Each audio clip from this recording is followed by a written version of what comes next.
to be a bit self-consistent, just because some people were not there, and anyhow, it's good to have a reminder.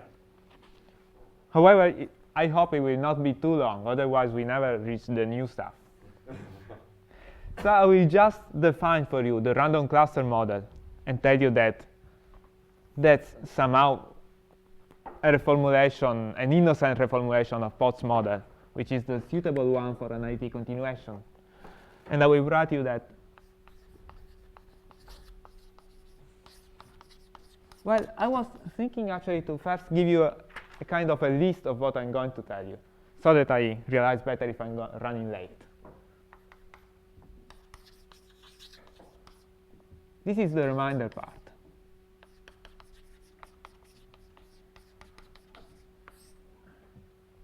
And then I will talk you briefly about ON nonlinear sigma models.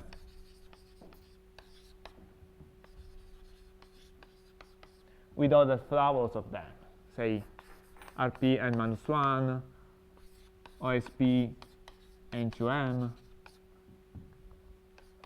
RP n-1 2m. This will be more or less the only appearance of these symbols here. I will just talk briefly about this. Well, actually, remind us of these things so that you cannot use them again. No, actually, I will talk about OSP 1, 2 only. At some moment, you will tell me, look, you are doing something nasty. You are forgetting about sign. And at the moment, I will tell you, well, actually, if I was here, that's fine. So this is my way out. If you need it, if you want it, you will have also some reminder in Grassmann and Clifford algebra.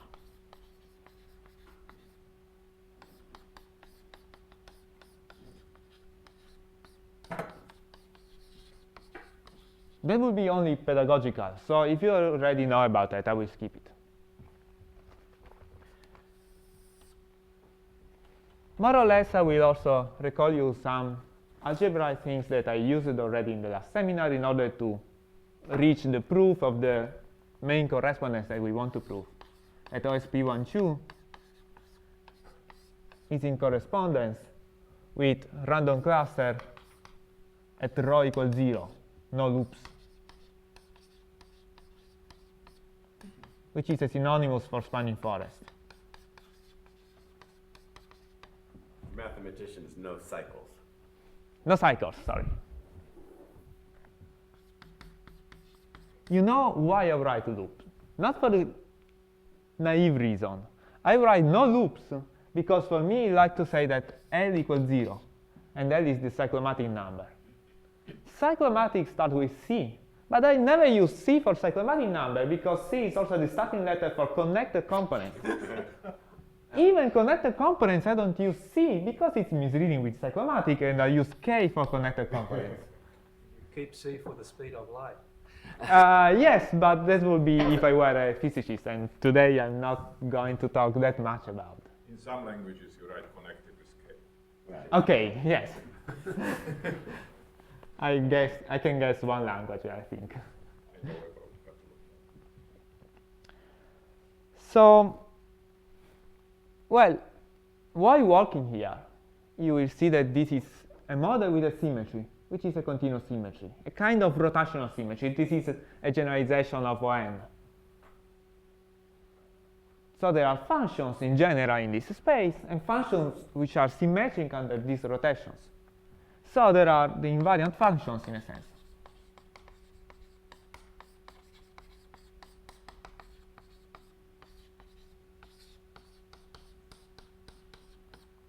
They form a subalgebra of the whole algebra. And this subalgebra is essentially the topic today.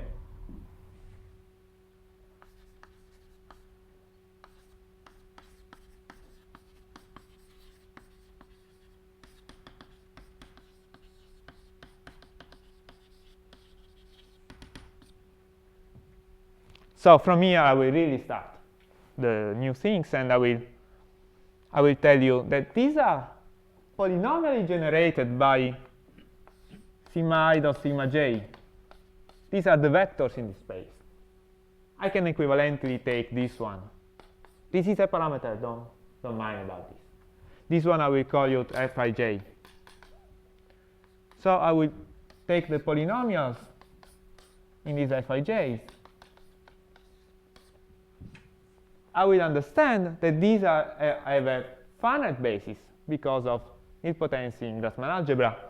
So they are in the linear span of some object that I will define only later, which is labeled by partitions over my vertices of the graph. I didn't tell you, but all of these models, a physicist would define it maybe in the continuum, but there are problems. They will take a regular hypercubic lattice.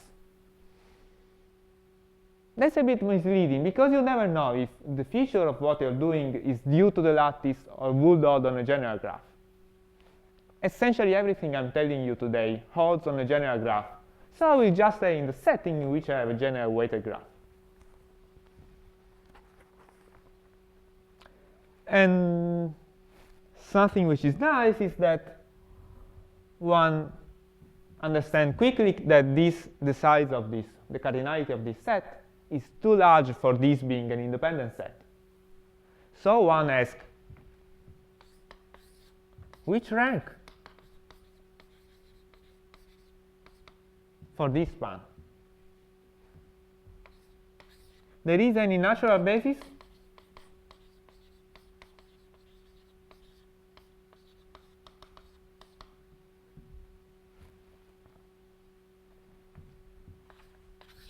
The relations which tells you that the rank is not this one but is smaller, they are an ideal, a polynomial, an ideal in this polynomial algebra. They are generated by something which are the basic relations.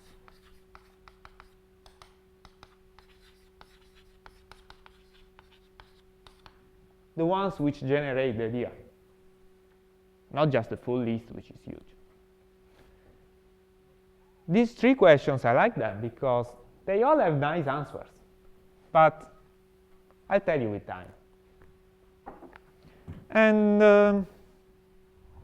well, I have to anticipate you something. There is a single relation which generates everything, up to relabeling of the vertices. The only relation is this one. Sorry.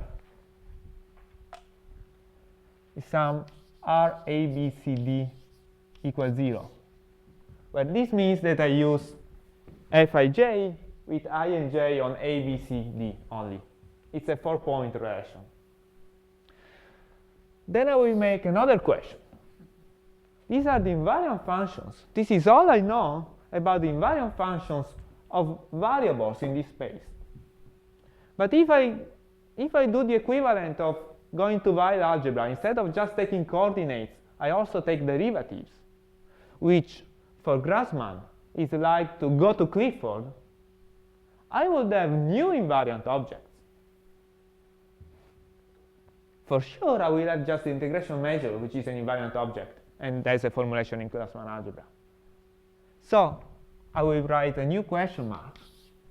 Which other invariant objects in Weil, which I write in Clifford,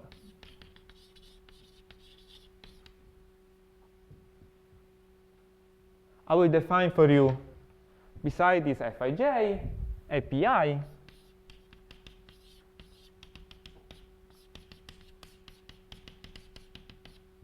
and a Bij. Bij has a complicated expression.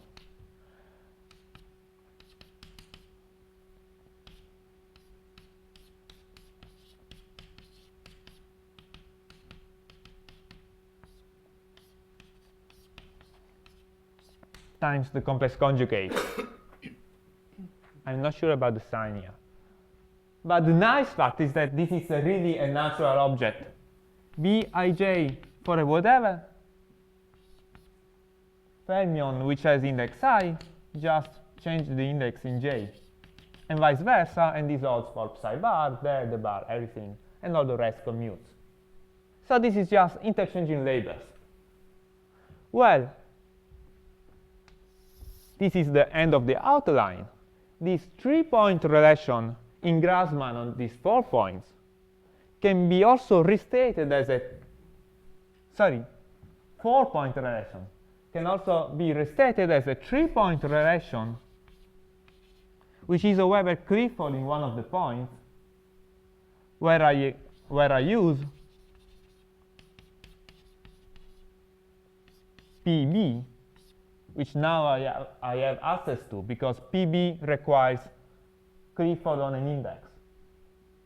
And can also be rewritten as a 2-point relation RAB equals 0, where I use BAB, because BAB requires Clifford in 2 indices. So you see, I can shrink the basic relation on 4 points, but in Grassmann, up to 2 points, but in Clifford, which is somehow reasonable, because if you shrink your basis of points, you have to increase your algebra. So I will start now with the details somehow. So this is just a sketch of what I'm going to tell you, and you will complain because a few of the things I haven't even started the reminder. I had a single extra stuff.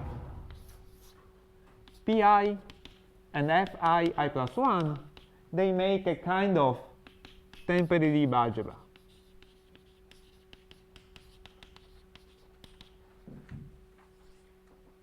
Just like the temporary leap that you would use for solving Potts model on the square lattice, for example. But not the full one, the one in which the loops are counted 0.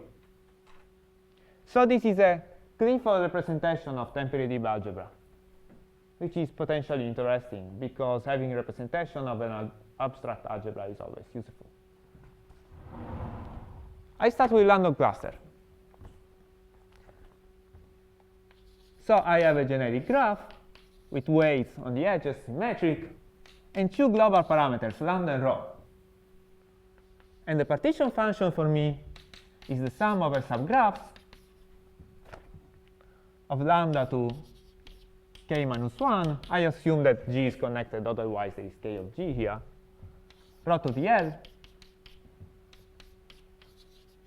product over the edges of WE.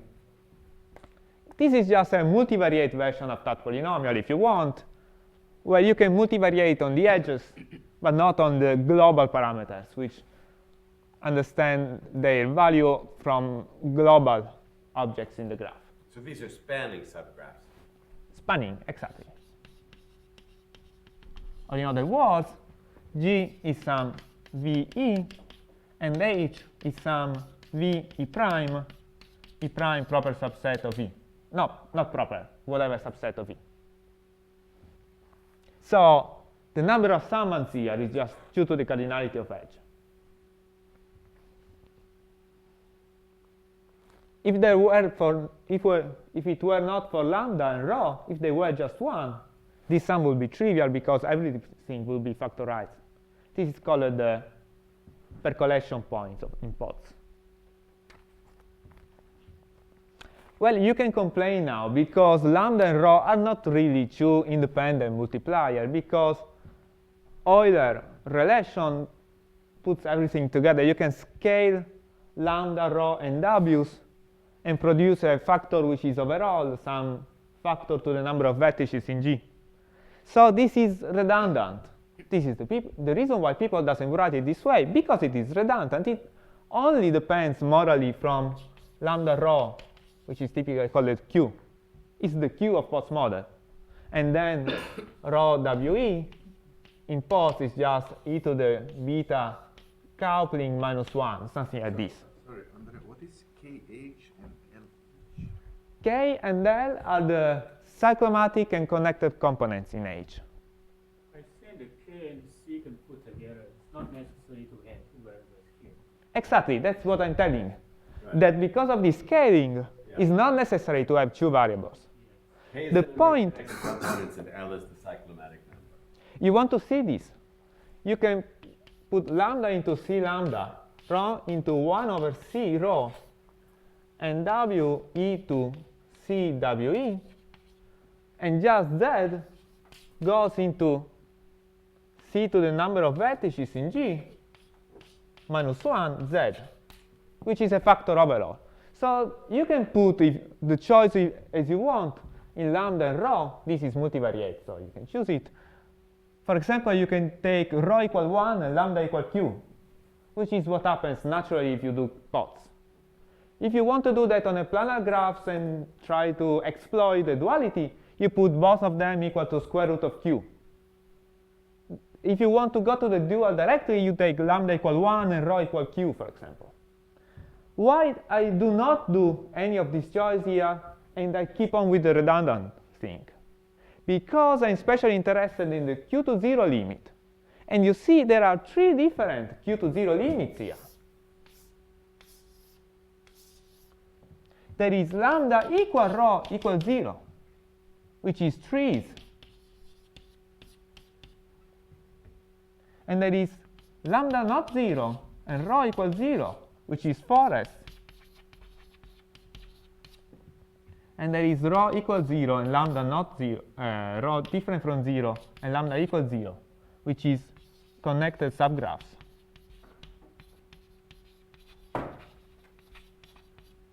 And of course, these are dual if the graph is planar, and so on.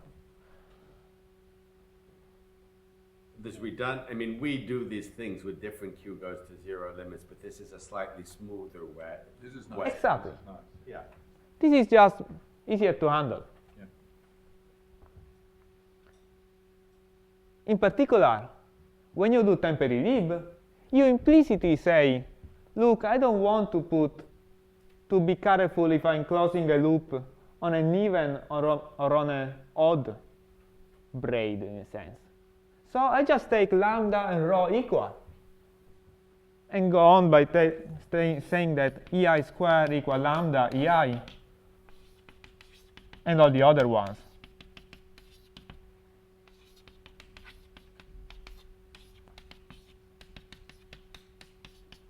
This is the temporary lib algebra for some I in another set, say I equal 1 to L minus 1, for example.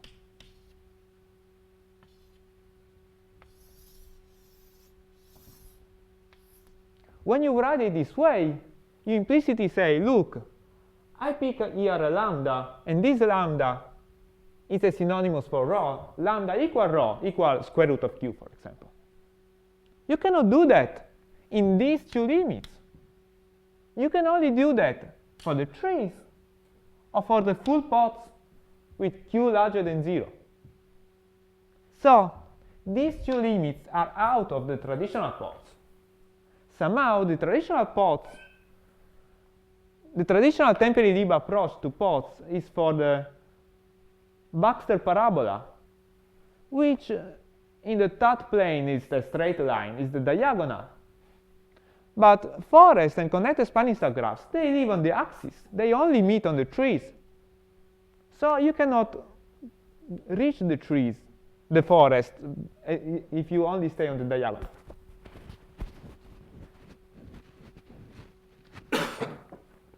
This was just a summary of what I'm going to say, and I'm just starting now.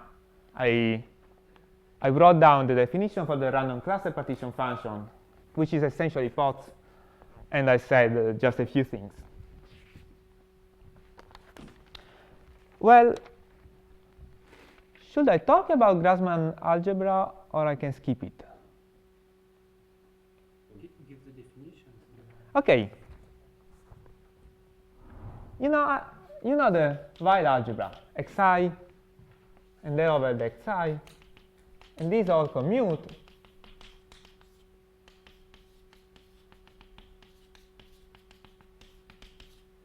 Just you have the Leibniz rule. And of course, this is the symbol.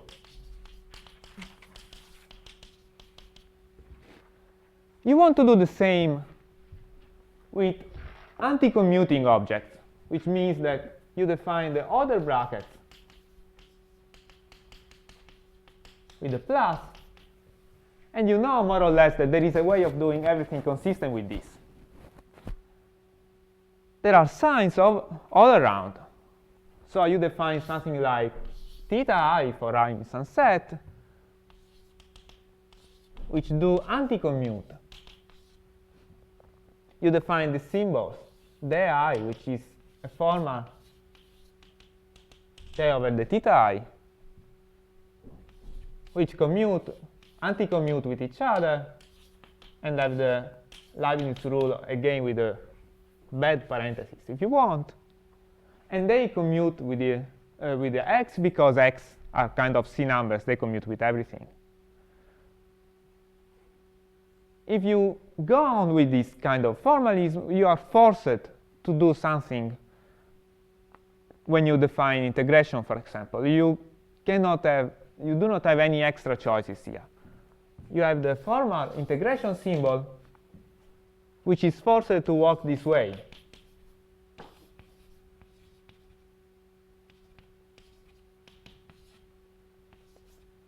And this defines everything for you, because theta I squared is 0.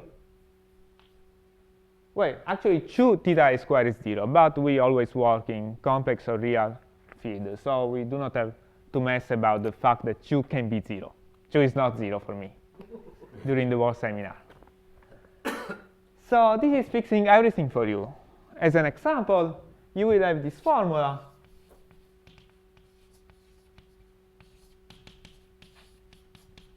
for A in antisymmetric matrix.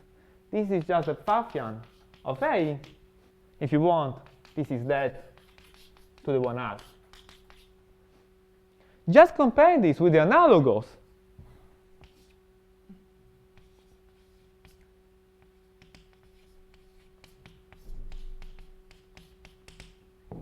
For real variables.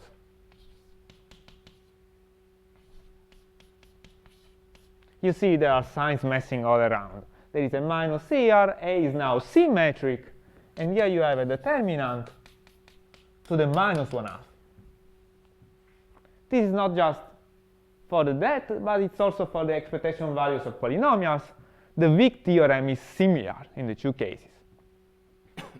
But you know that you also have the complex analogous of this, which is nice.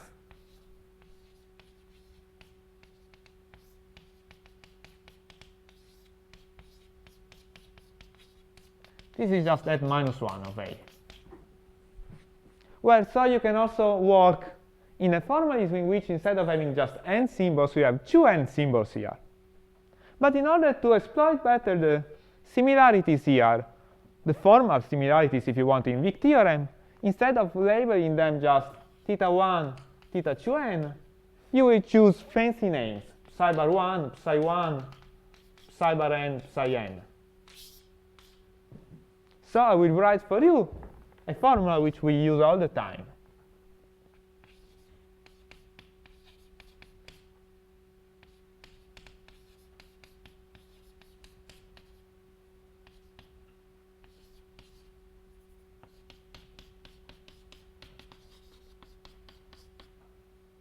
And I write it so all the time that this one I call you then psi bar.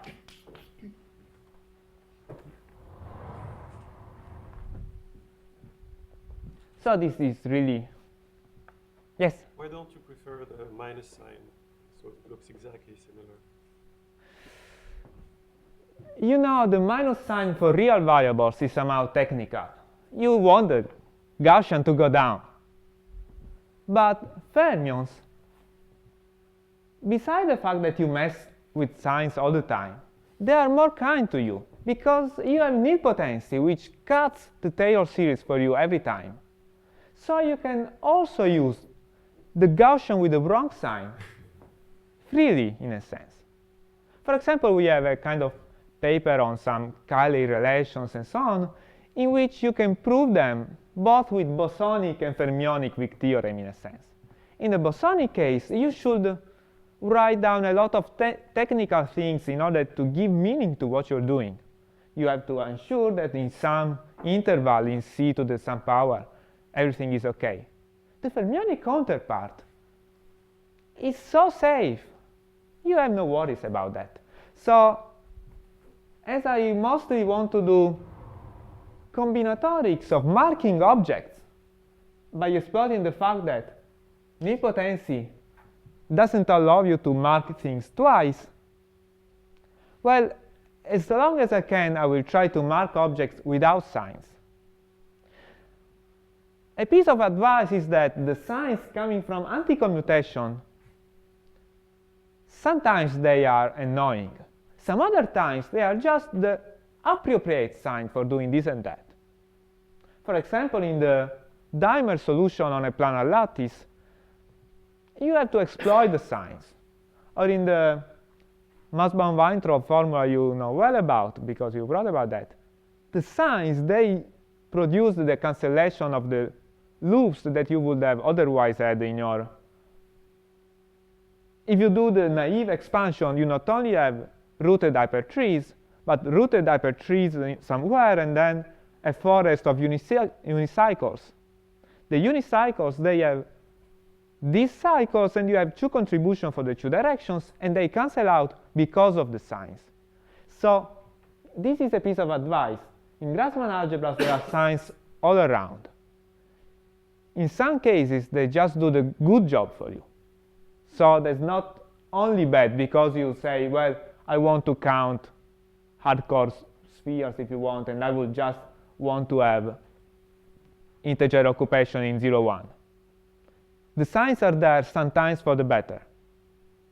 Let me just make a translation for the mathematicians in case they're not familiar with Grassmann algebra. So the Grassmann algebra is what you would call the exterior algebra. It's the algebra generated by theta 1 through theta n that all anti-commute. It's the antisymmetric tensor algebra. And then physicists define this thing called Grassmann-Berezin integration, where integration is a kind of misnomer, but we write it as an integral. And it just says, pick out the coefficient of the highest order term in the algebra. So just pick out the coefficient of theta 1 to theta 2 up to theta n. That's what integration means. And then it turns out that just picks up Pfaffians or determinants, depending on whether you're working with a Grassmann algebra over n generators, you get Pfaffians, or a Grassmann algebra over 2n generators that come in pairs, side by side, then you get determinants. I'm running a bit late, but that's not a big problem. So, I should define now for you the ON nonlinear sigma models, but I will be quick on that. These are models in statistical mechanics in which, differently from pods, instead of having a discrete symmetry, just permutation of the Q labels if you want, you have a continuous symmetry. Rotations, somehow. You have a graph again with weights, and if you want, on every point of your graph, you have a vector attached on it. A vector in ON, which is a vector in R to the n. They are called nonlinear sigma models in the sense that this vector is forced to have modulus 1. So if you want to think about this to be, well, maybe in some perturbation theory, the vector oriented to the north pole plus some perturbation, the fact that it lives on a sphere and not on the tangent of the sphere introduces some nonlinearity to the curvature. But of course, if you forget about perturbation theory, but you want to study the model as a whole, the fact that it is a sphere has some importance. So ON is called this way because the underlying symmetry is that you can rotate all the vectors by the same rotation and leave the action invariant because the action only depends on scalar products. So this concept generalized to things which actually have an extra local spin flip inversion, which is RP to the something, kind of vectors, doesn't depend on the direction, but doesn't depend on the versus, but only on the direction. And then there is also this generalization to OSP models in which you can have also fermionic degrees of freedom like this, and you always took them in pairs because you feel safer with this formula than with this one. So the first non-trivial case is OSP1 2m. You never give up, almost never give up, at least one bosonic degrees of freedom because you want to do Taylor expansion of fermionic expressions, and Taylor expansion you can only do that if you have some term which is of order 0 in Grassmann variables. So you like to have at least one boson there. So the first non-trivial example is OSP12. In OSP12, just like in ON, you will have this vector sigma I attached to each vertex, with a difference that now you have a triplet of variables, but two of them are Grassmann, and one is just real. So the constraint sigma square equal 1 means that phi square plus 2 psi bar psi is equal to 1. Well, actually, I introduce here a lambda because it will go just for the run. You can just think that lambda is equal to 1, or which is a kind of rescaling of phi or of psi if you want. So I will write this one for you. As a consequence, if you have this constraint, you can substitute everywhere in your action the fact that phi is equal to plus minus square root of this. I will forget about plus minus and take the plus only, and I will exploit Grassmann nilpotency in order to write 1 minus psi bar psi. So everywhere you find phi around, for example, when you have sigma I dot sigma j, which is 1 minus, for example, which is 1 minus phi dot phi minus lambda psi bar psi minus lambda psi bar psi, and I'll tell you ij, ji.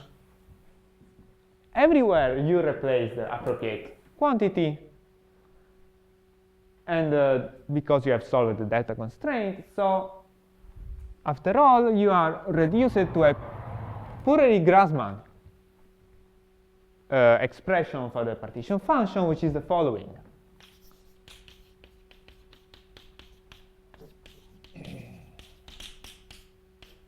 I only have this parameter lambda which is going around.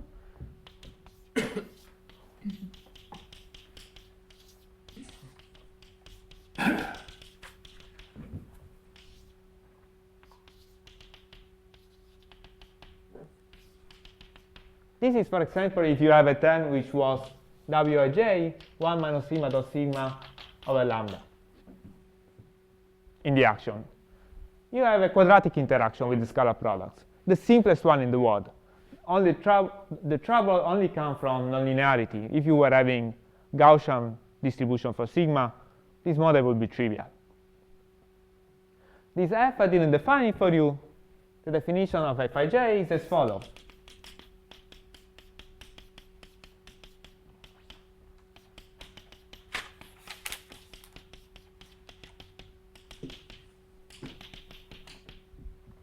You see, if you were a physicist, you would write it this way.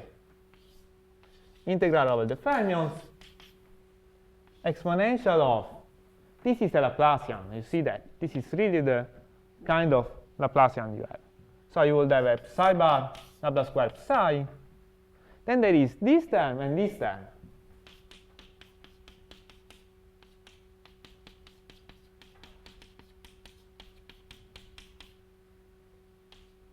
You will write it this way, and you will write, look, I'm giving some mass to my system, but also an interaction which comes from the nonlinearity.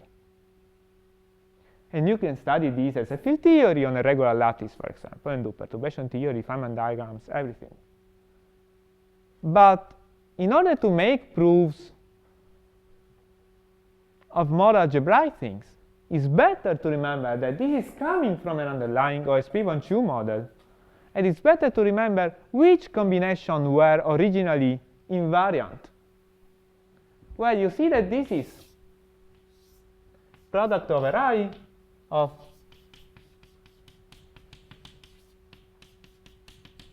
this object. And this is, well, this is like product over ij, edge of your graph, 1 plus w f. Where f is just 1 minus sigma dot sigma. So, this is invariant. And this is invariant. It's better that you do not split them further and do not join them further. Fij squared is 0. Fij squared is 0 in particular as a result of a lemma that I'm going to tell you. Actually, it's a bit longer. You have to define this object, tau A, as the fully saturated monomial in Grassmann algebra on this set.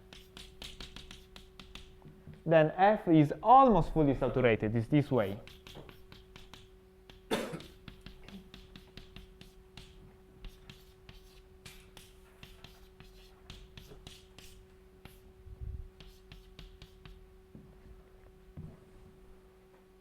Well, this one you can, it's something like tau A minus something. A few monomials. What do you want to do? You just want to show that Fij squared is 0? No, he wants No, to I want to show a more powerful lemma of which this is a corollary, because I will use it all the time. Sorry, what do you exactly mean by invariant? I mean, you don't I mean that if I wrote it in the sigma formulation, it only depends from scalar products or integrals on the sphere, which are invariant under simultaneous rotation of all the vectors. But you don't really have a group. I mean, you have some kind of supergroup. There was the supergroup in the original formulation, which is now not evident anymore because I have integrated the bosonic degrees of freedom, if you want. You have a characterization as an invariant expression is something Which is annihilated by the generators. by a certain, yeah. Yes, there are 5 of them. There is a, I will not write them down because they are a bit long, but there is a nice appendix in a paper which is out or which is going to be out. It's going to be out in a not well understood moment of the future. So I think the point is, it's not so clear what a supergroup is, but it's clear what a Lie superalgebra is. It is also clear what a super. Okay. It's not clear to me what a supergroup is, but anyway, it doesn't matter because it is clear. Well, I mean, a Lie superalgebra or graded Lie algebra. Or even connection between graded Lie algebra and supergroup is also something. Okay, but anyway, putting that aside, even if you don't know that connection, what a graded Lie algebra is clear. And so there's this graded Lie algebra, little OSP12, which acts on the set of polynomials in these formal variables phi and psi bar I and psi I. And now you have a bunch of them, right? For each of a bunch of sites, I, J, K, L, M. You have a bunch of these guys, and then you ask what are the polynomials that are invariant under simultaneous action of those things. So it's totally analogous to classical invariant theory of Do you have an fine. averaging operator too? I'm sorry? Do you have an averaging operator too? The analog of integrating over the.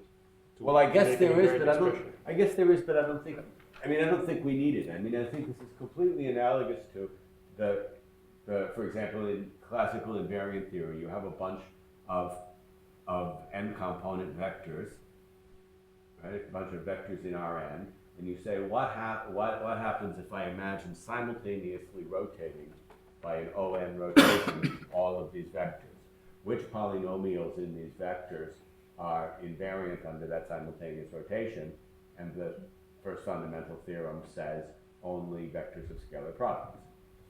And so there's some analogous, I think Andrea is doing something like invariant theory for OSP12. I know there is lots of work on supergroups, but I don't know if they did try to develop an invariant theory. I don't know.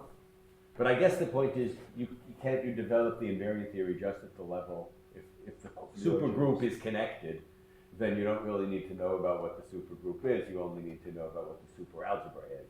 So in a certain sense, that's what Andrea is doing. Doing invariant theory for a bunch of things in with an OSU1-2 invariance. But he's going back and forth between two formalisms. One formalism is where you explicitly write the supervector phi psi bar psi, and the other formalism is where he imposes the fact that these are supervectors of length 1 and integrates out the phi and just writes this expression in terms of psi and psi bar. And in a sense, the most powerful things to do is to work in Grassmann algebra only, but remember which was invariant in the original formulation. And a kind of grain of salt that one has to remember is that Fij is invariant, and this one is invariant, and if I write it in Clifford algebra, this is an object that I will call you, this is a Pi, which in Clifford is just this one.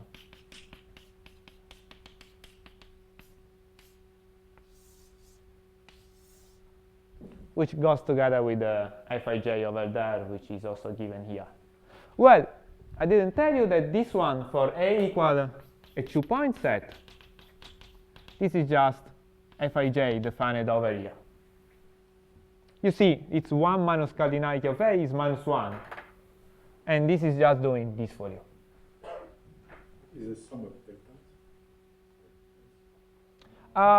If you want, I have a purely Grassmann expression for this, which is lambda 1 minus cardinality tau A. But you can answer his question. It's just sum over I of delta sub I.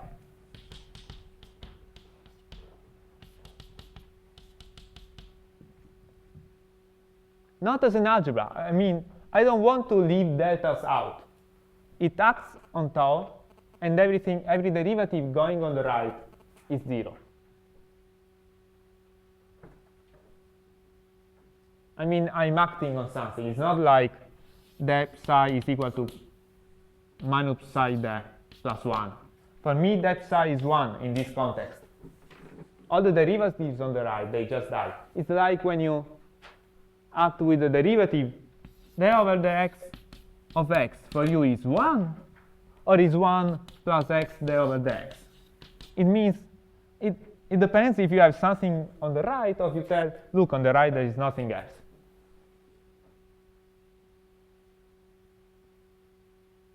Sorry, I confused you instead of answering, but you see, in the same sense in which this is true, so, well, here I have an expression purely Grassmann.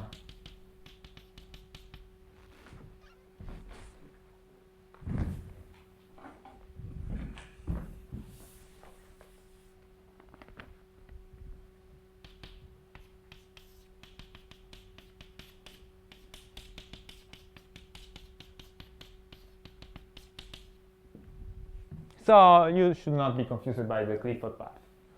And the important point is as follows, that these objects are closed under product. I mean that if A intersection B is different from the empty set, then FA times FB is equal to union if intersection has size 1, and 0 if it has larger size.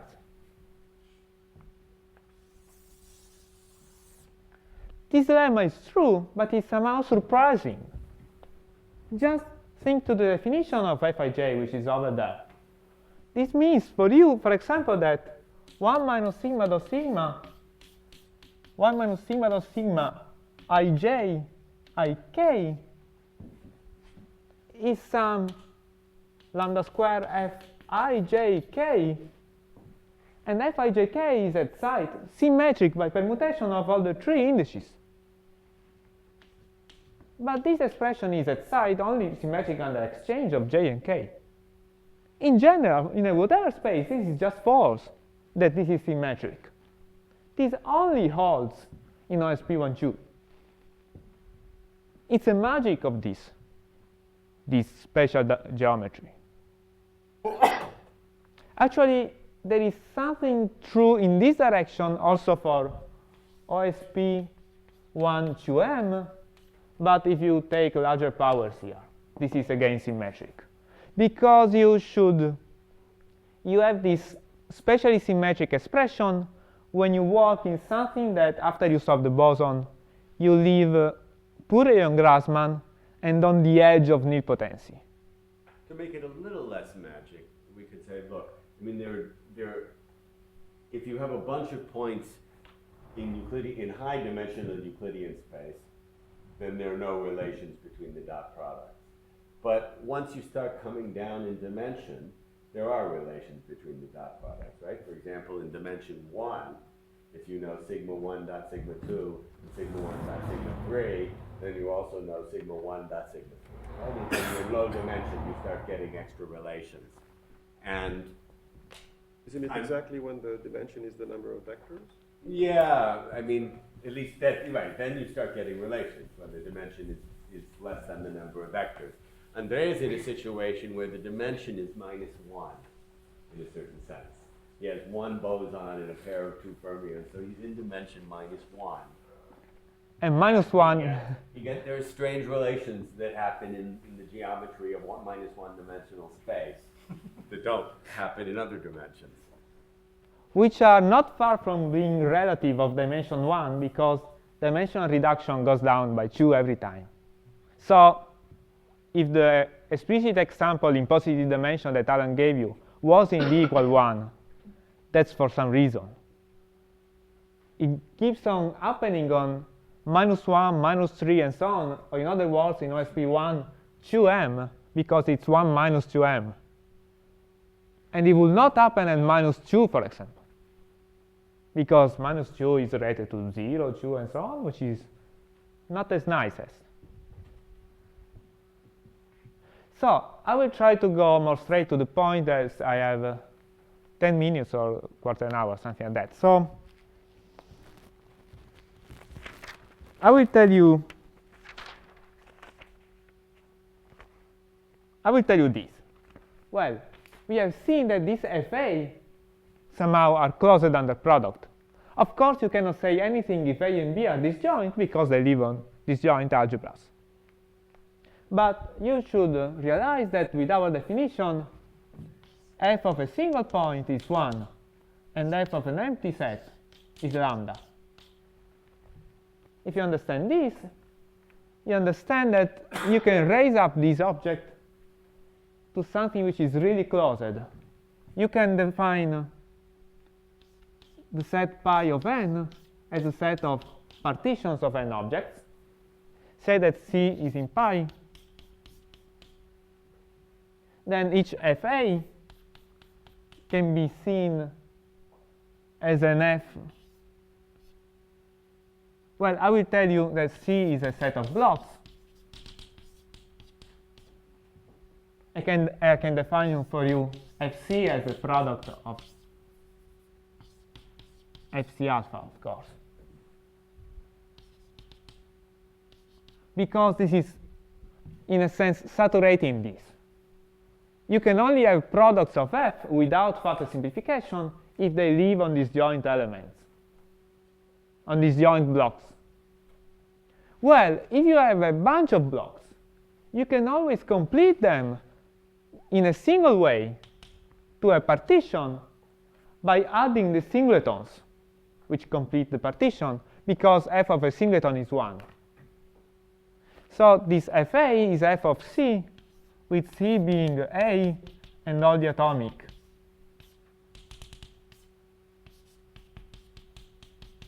It is clear. And this is just a special case. But applying the lemma, you understand that Fc times Fc prime is either an Fc second for some C second that I will define you in a moment, or 0, because one or more times you hit the lemma. This C second is somehow the join in the lattice of partitions of C and C prime. But this join somehow has loops, as a cyclomatic number which is non-zero. I define you the cyclomatic number for you. This is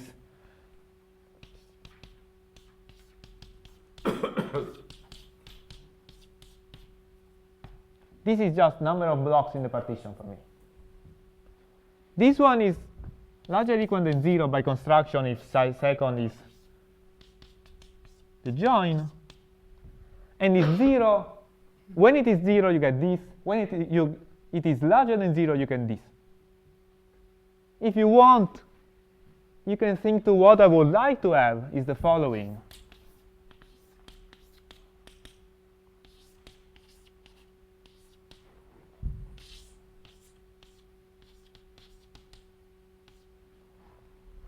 Well, L is the cyclomatic number defined here.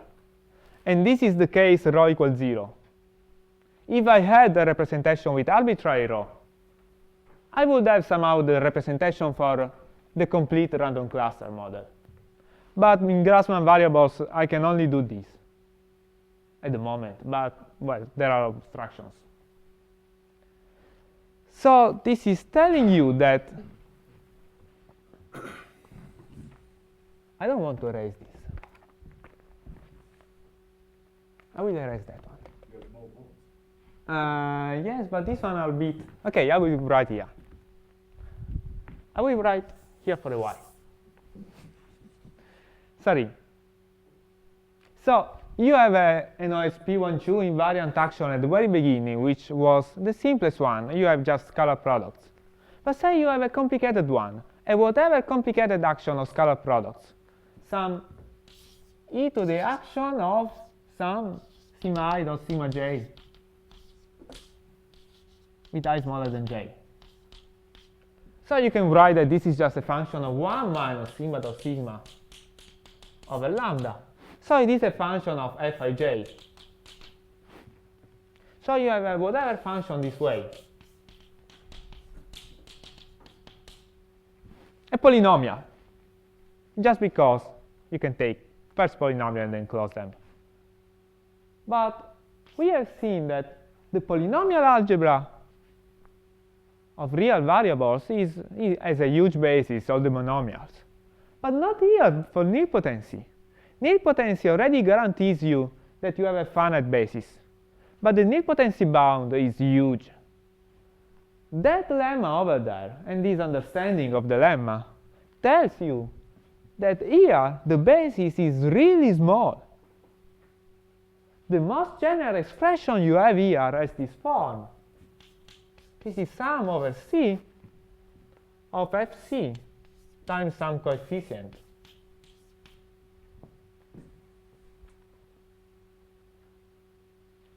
This is bounded by the number of partitions, Bell number. But this is still a very generous bound. This cannot be so much. This is just something over pi of n. But Fc, they are a subalgebra of the original Grassmann algebra. So I have an original Grassmann algebra, which has some dimension, which is 2 to the 2n, if I live on endpoints. Then I have what I call charge-neutral subalgebra, which has dimension 2n over n. The charge-neutral is the one in which each monomial has the degree of psi bar equal to the degree of psi. And you see, our algebra generated by Fij is in the charge neutral. Fij is charge neutral. So this is a bound on the dimension. It's approximately 2 to the 2n. And Bell number is growing a lot, like factorial.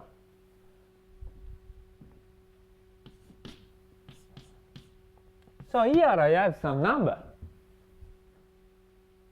which is smaller than Bell. Smaller because it is smaller than this, and at the moment unknown. The answer to this number is this question. The answer to this question, which is the rank of this span. And this answer is a corollary of this one, if also this one is an answer. And this answer is a corollary of this one if this one has an answer. I will tell you that this one first. You can take whatever ordering of your n vertices, for example, the lexicographic one. Given an ordering, you can say if a partition is crossing or non-crossing, just with the natural. Say you put the points here, for example, 1, 2, 3, 4, 5, 6, 7. And a partition, you can do that, I don't know, with brackets.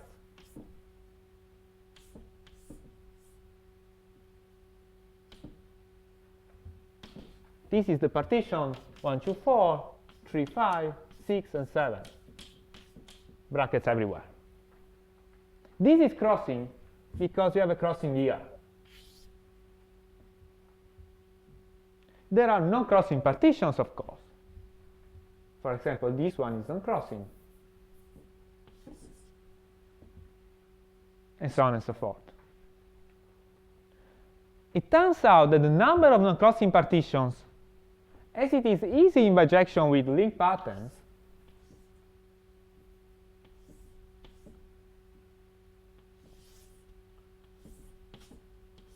which is a bit harder to understand if I don't define what a link pattern is, but many people here knows, it is the cardinality of set of non-crossing partition is Catalan of n.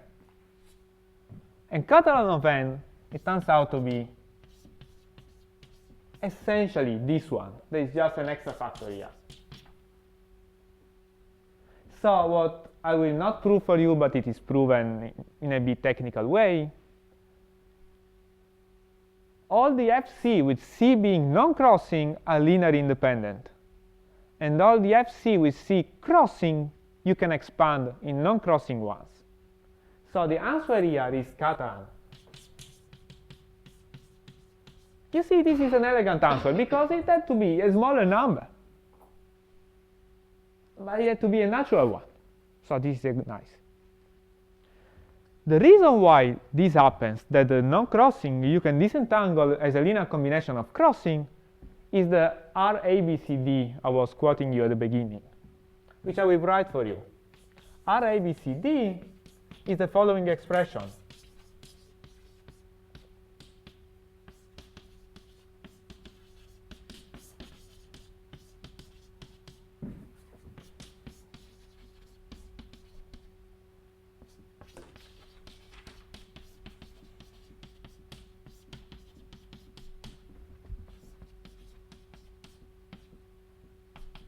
This combination of 8 terms is equal to 0.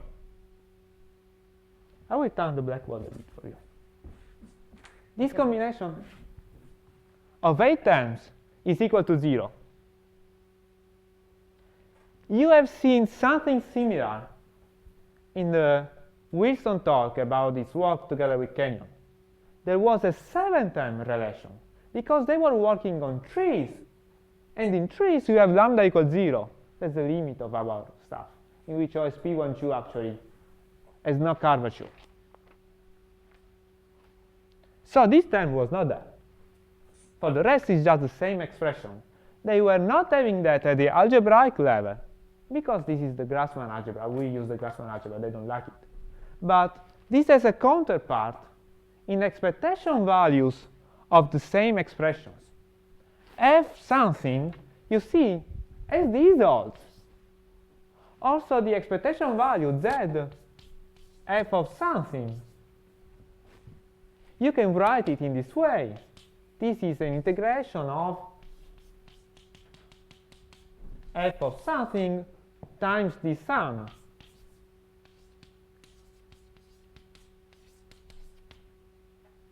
But this product is closed, so you know how to handle that directly. You understand that this is just a combinatorial expression for connectivity patterns, some linear combination of connectivity patterns that if you write them down here, you understand that they just have coefficients which disappear. This must have been this way, because you see what's the implication here, that you can write this here with non-crossing partitions. because all the rest is linear combinations.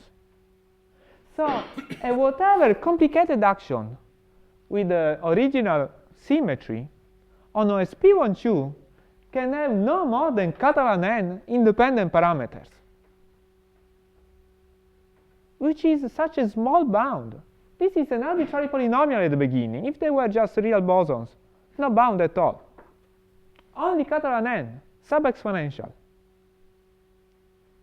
So you cannot have more than Catalan n independent observables in your algebra of observables. All the rest is linearly dependent. And we know that the good basis for this is a basis of FCs here in the observable, which are non-crossing because they are a non-crossing basis. But here in this relation, take whatever ordering of the 4 points, for example, A, B, C, D this way, the natural one. Then you draw the terms on a circle. And these terms are this one. This is this one. This is this one. And these are these ones.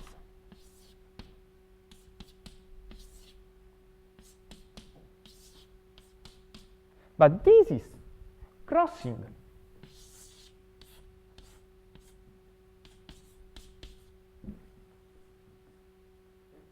So yes, what is true is that the crossing one, you can iteratively disentangle them by using this.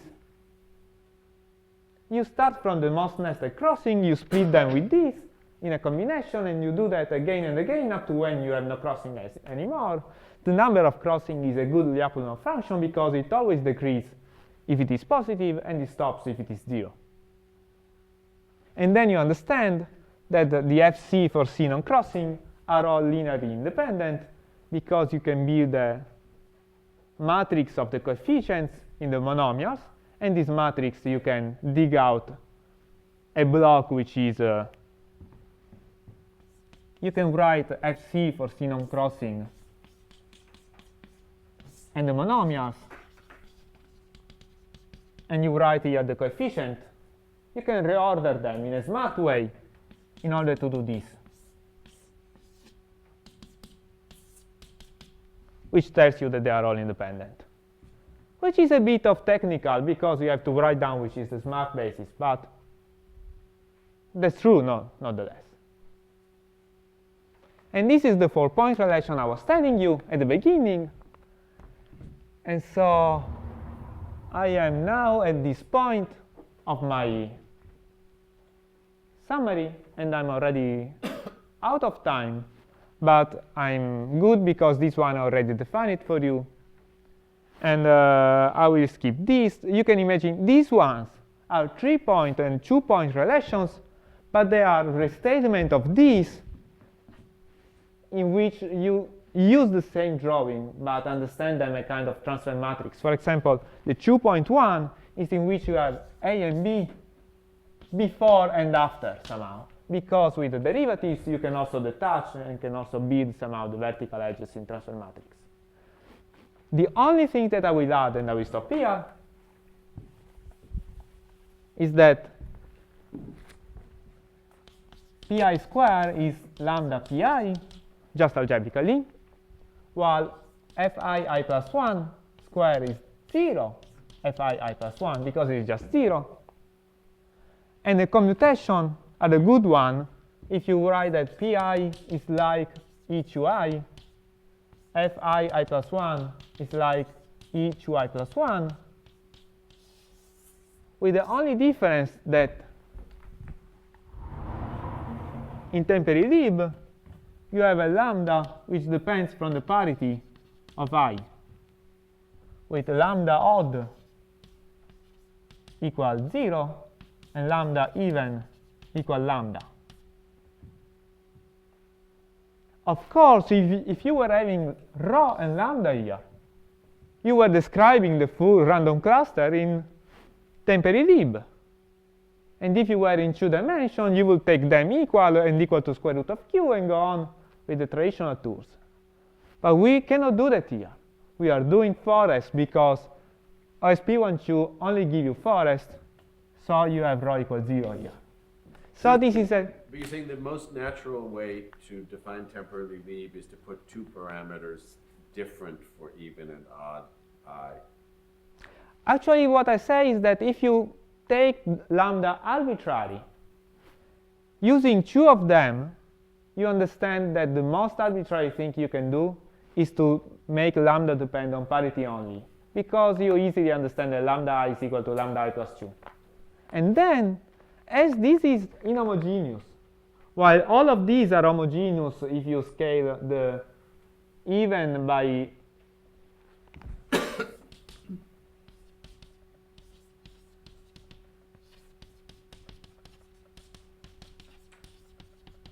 under this transformation, these and these are okay. And this is scaled. Lambda even and odd, they get multiplied by alpha and 1 over alpha. So if lambda and rho are different from 0, just because of Euler relation, which is this one somehow, you can put them equal. If they are both equal to 0, they are already equal. Only in the case of spanning forest and in the dual of it, you cannot do that. So although it looks to be the most natural case, it is not larger except for our single problem of spanning forest. That's the reason why nobody has done it. And we have to do that, but there is a lot to study.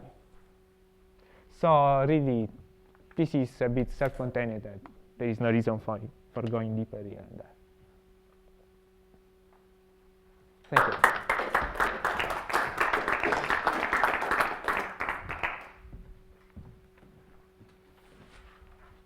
You said there is a Clifford counterpart to the what is it exactly? When I say Clifford is when I use, for example, pi, which is using the derivatives too.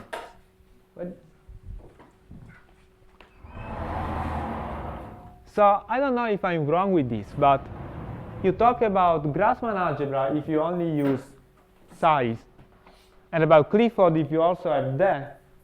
There was a barrier that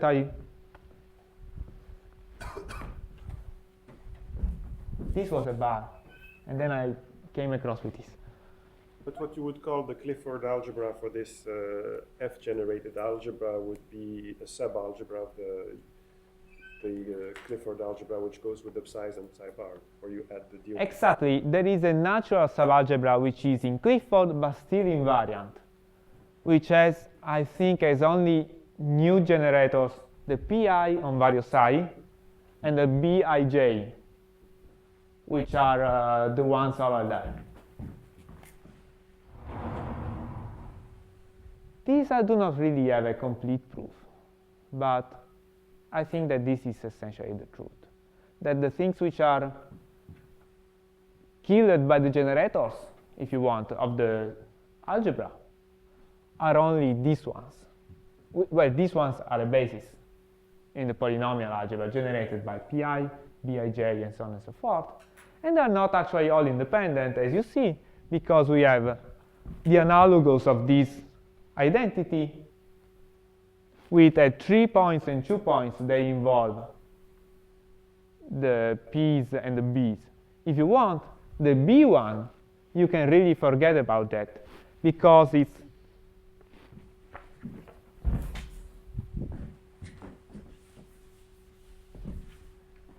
if you do this and you write the equivalent for RIB, you get some terms here which only live on Clifford on two sides, and the crossing one is BAB. You see, it's just swapping indices. So it's really doing what I promised you that it does, that it changes the indices of fermions from A to B. So diagrammatically, it's just doing this. So BAB can be expressed as a things in F is a linear combination of things which are polynomials in FAB, PA, and PB. So it is invariant, but it's not independent really. If you take There's a product of Fij's which correspond to the edges of a forest. Do you get something related to the FC, where C is the partition of connected components? Or? That's exactly how the proof works. Here. So our original action is e to the sum over the edges WE FE, where E is the set ij. So when you expand this, we have a sum over forest of the thermodynamic weight, and then there is the product over Fe that, exactly for what you say, is just F of a partition corresponding to F, of the partition of the vertex set.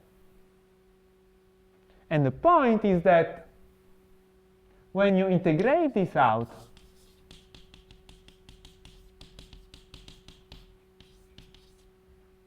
you always get just lambda to the number of blocks because of a peculiar cancellation of the fact that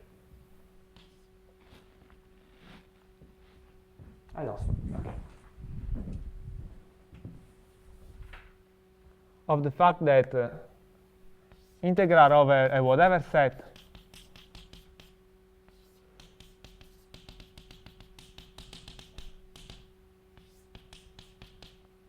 you see this integral factorizes over the blocks because this is really factorized over everything, and FC is factorized over the blocks. So you have to concentrate on a single block, and the magic here is that this one is lambda regardless from the size.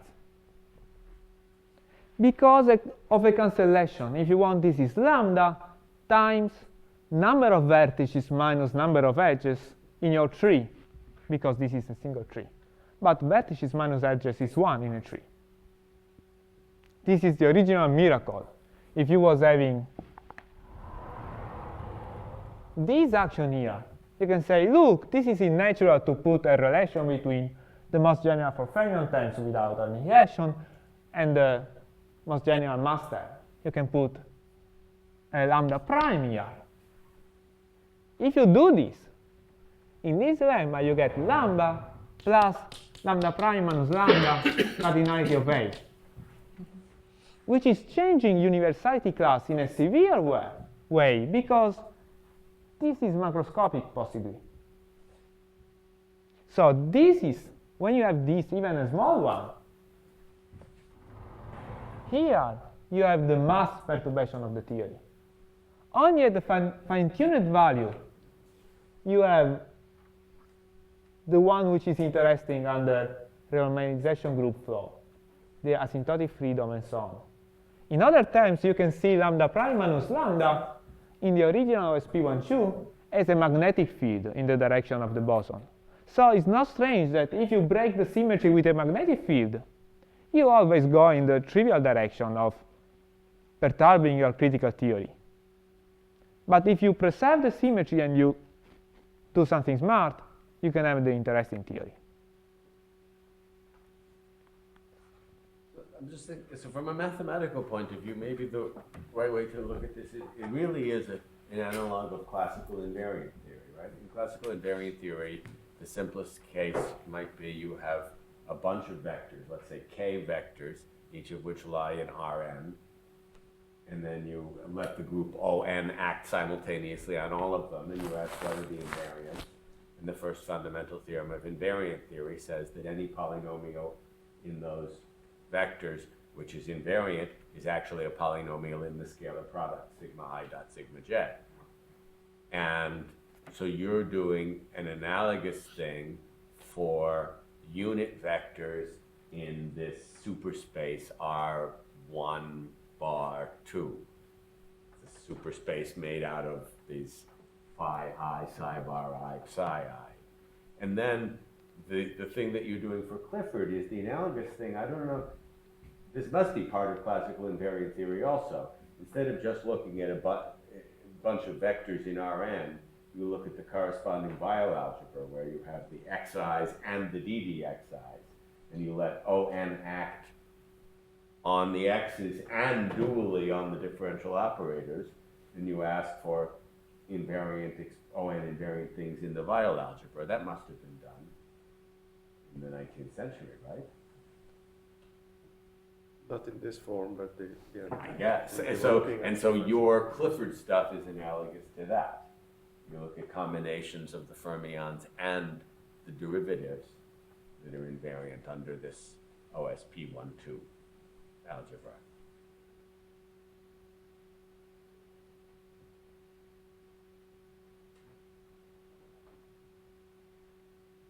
And that may be, this may be the natural context to present this to mathematicians.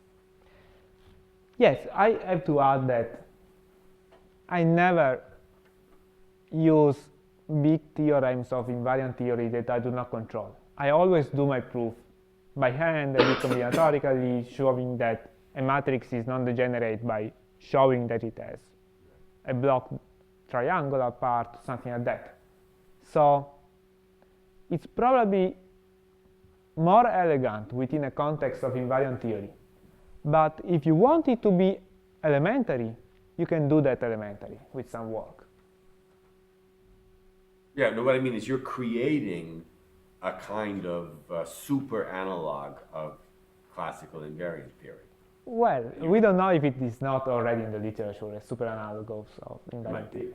guess we should look. I mean, the classical proofs are elementary also. It's the same spirit. So the matrix that you drew, what's the columns? The one that I draw is not the most interesting one. It's just that I write down every f, I expand in monomials, and I think about writing down all the possible monomials, and I write down just the coefficients of f expanded in monomials. The point is that every f, given the ordering,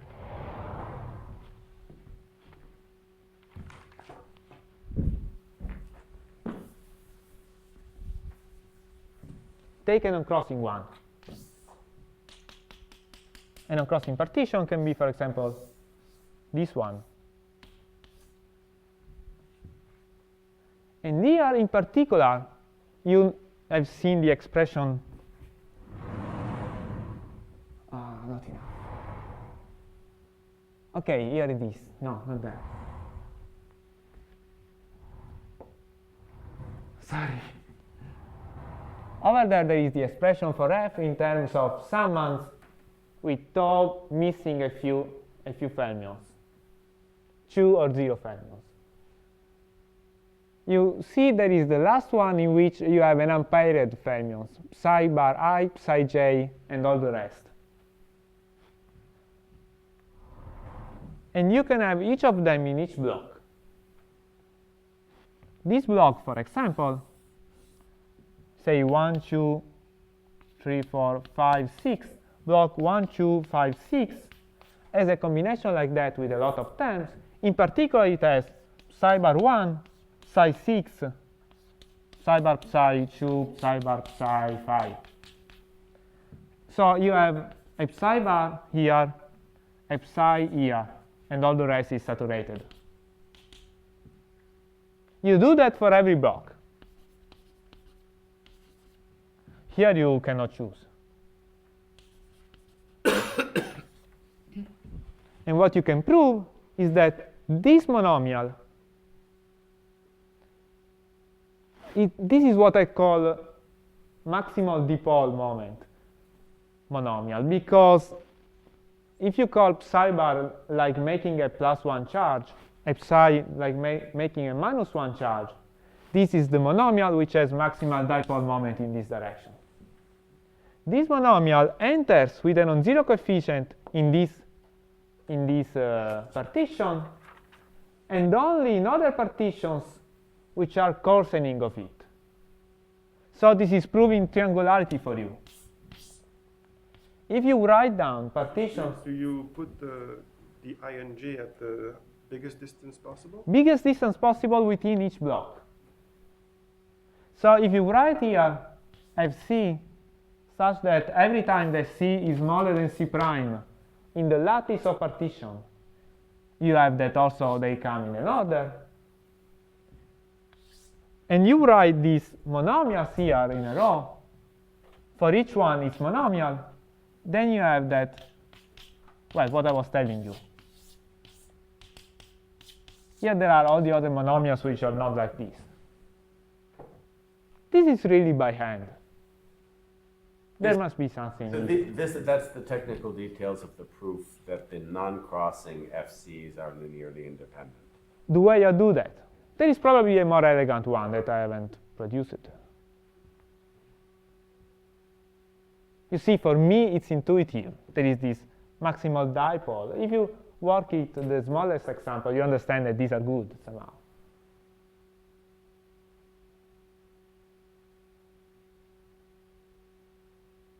Of course, on the other top here, there are the minimal dipoles.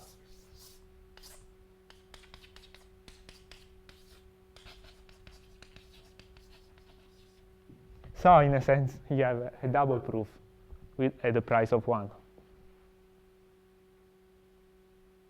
So I would like to add two more comments. One is that the relation area ABCD we have seen Wilson talk was the average of that relation. The relation holds at algebraic level, and you can simply verify it on the generators of the algebra. This is the first remark. The second remark is that now there is a continuous symmetry behind the model. So one can use this continuous symmetry to derive identities, the word identities of this, which are related to the combinatorial identities that you could write on the ensemble of models. One thing I was wondering about is, I mean, there is this fermionic methods to do combinatorics count for us to whatever, but I've never seen a use of like the non-trivial supersymmetric change of variable where you plug. Yes, I was wondering if one could exploit that combinatorially. Well, and a rotation which is a super rotation which really rotates the boson a bit towards the fermion, the fermion a bit towards the boson, is the one that we exploit in the formalism, which is called word identities. You write the infinitesimal operator as acting on an observable which is not invariant. You produce a linear combination of observables as well, not invariants. And the expectation values of these non-invariant observables are related by linear relations. As each of these observables has an interpretation in terms, a probabilistic one in terms of connectivity patterns on the forest, this is implying you a relation.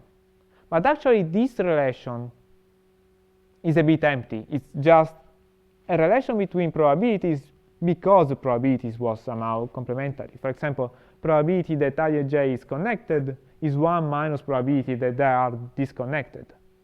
But in fermionic sense, this is not easy because this is telling you that expectation values of psi bar I psi j within the action at the beginning is 1 minus expectation values of psi bar I psi I, psi bar j psi j,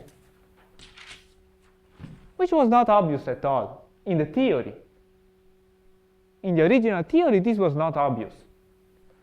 If you write down as probabilities, this is probabilities that I and j are in different trees, in the same tree. This is 1 minus probabilities n. Different, sorry. So as probabilities, this is clear. And this is not clear, but you derive it as a word identity. Somehow, you can also write this as minus 1 minus this plus this one, because you also have the relation psi bar I psi I equal 1. And this one is like phi I, phi j. And so phi I, phi j and psi bar I, psi j are of course related, because it's like to say in the ON model, say that phi alpha I, phi alpha j is equal to phi beta I, phi beta j. This is of course true in the ON model. And of course, in the OSP12 model, there is some relation between this and this. But after you solve the bosons and you work in Grassmann only, they are quite nested and tangled. If you write them down in probabilities, again, they are simple. Of course, I show you what happens for the first few word identities. But the proof of this is for the whole set of word identities that we are able to easily classify, because they are a well understood hierarchy. You have some labelings which is intelligent somehow. So yes, you have the infinitesimal generators which are non-trivial in superspace, but no, they do not tell you new things in probabilities. Probabilities just, in probability, they are just easy facts. But these would correspond to changes of variable which would leave the s in the exponential invariant, and you would just eventually get a Berezinian or something. But you could try some other change of variable, try to find some identity.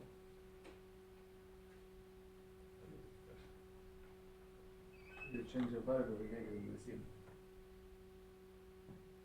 The spirit of word identities is that you do an integration by part, and one of them is making 0. If you do an integration by part and you have terms both acting on the observable and on the action, that's not word identity, it's something else, which is potentially more interesting. If you remember, David Bridges was telling, it is astonishing to me that you can dig out something intelligent from a word identity which is such an elementary concept. You would probably have to do something more tricky in order to take more powerful things, maybe in this direction.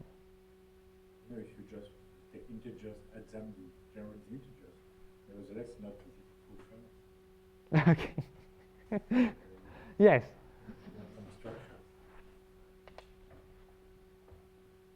It's also a framework for writing all the possible relations induced by symmetry.